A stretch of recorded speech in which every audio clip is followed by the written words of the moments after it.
Something there is that doesn't love a wall, that sends the frozen ground swell under it, and spills the upper boulders in the sun, and makes gaps even two can pass abreast. The work of hunters is another thing. I have come after them and made repair, where they have left not one stone on a stone, but they would have the rabbit out of hiding. To please the elfin dogs, the gaps I mean, no one has seen them made or heard them made, but at spring mending time we find them there. I let my neighbor know beyond the hill, and on a day we meet to walk the line, and set the wall between us once again. We keep the wall between us as we go, to each of the boulders that fall onto each, and some are loaves and some are so nearly balls. We have to use a spell to make them balance. Stay where you are until our backs are turned. Beware our fingers rough with handling them. Oh, just another kind of outdoor game. One on a side, it comes to little more. There where it is we do not need the wall. He is all pine and I am apple orchid. My apple trees will never get across. And eat the cones under his pines, I tell him. He only says, good fences make good neighbors. Spring is the mischief in me, and I wonder if I could put a notion in his head. Why do they make good neighbors?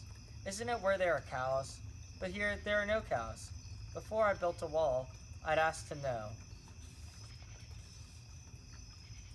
what I was walling in or walling out, and to whom I was like to give offense. Something there is that doesn't love a wall, that wants it down, I could say. Elves to him, but it's not elves exactly, and I'd rather he said it for himself. I see him there, bringing a stone grasped firmly by the top in each hand, like an old stone savage armed. He moves in darkness, as it seems to me, not of woods only, and the shade of trees. He will not go behind his father's saying, and he likes having the thought of it so well. He says again, good fences make good neighbors. In line 1, something is very broad. We don't know what the speaker's talking about here. He also uses something instead of someone. People aren't the only things messing with the wall. The frozen ground and the sun spilling are not only strong imagery, they point to a nature-like cause.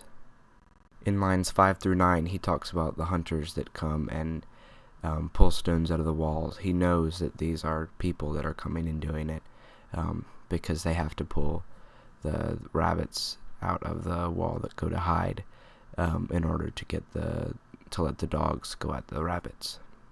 In line 12, the speaker introduces his neighbor, the second character in the poem, and agrees to meet with him, and they go and repair the wall together. The spell in line 19 actually isn't a spell, but calling it that adds kind of a mystical tone to the rest of the poem. They add until our backs are turned, because they know as soon as they stop, keeping up the wall, that the rocks are going to start falling off, and it's going to end in a state of deterioration. Line 24 is a turning point. It's about halfway through the poem, and it's the first time that the speaker introduces the idea that he doesn't fully care for or need the wall. In line 26 and 27, the speaker personifies his apples and uses them as an analogy to his neighbor, saying, mine apple trees aren't going to go across and eat the cones under your pines. They're not livestock. There's no reason to put this wall here to keep them contained, which only leads in his neighbor saying, good fences make good neighbors. In line 35, there's a bit of a pun. If you read this out loud, and to whom I was like to give offense, it sounds like out loud, a fence, rather than offense. So if you didn't have this written down, it could be taken both ways. In line 37, he's not really talking about elves. He's just using elves as a silly example to say, I could come up with anything to tell you about how our wall is deteriorating, but it would sound about as silly as saying, oh, elves are coming to deteriorate our wall. In line 41, the imagery of an old stone savage calls to mind caveman and more primitive times. The speaker also notices that his neighbor almost moves in darkness, but yet that darkness isn't the shade of the trees, and gives his neighbor kind of an eerie or something off about him. This poem is structured to be in blank verse. It doesn't rhyme, but as a whole it loosely follows iambic pentameter. The majority of the lines in the poem have 10 syllables, while only a few have 11. In order to throw off the rhythm almost of the poem and emphasize those lines that do have 11. And the only two lines that are repeated through the entire thing are "something there is that doesn't love a wall" and "good fences make good neighbors." And they outline the two sides in the conflicting ideas and argument that's happening throughout the entire poem. If we go through Soapstone, the speaker is just a man with a wall that needs mending, but the occasion is once a year he and his neighbor go and repair the wall.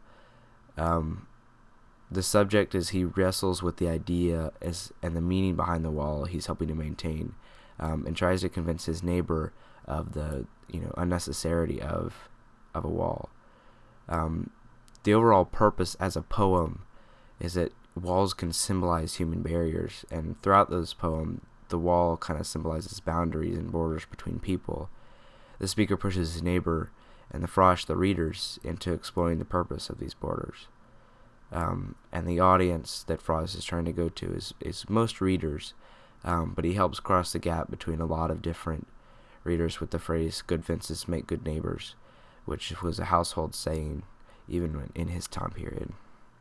And then the tone throughout the entire thing, the speaker sounds a bit reluctant about the wall, but also questioning because he's not completely sure why they do it.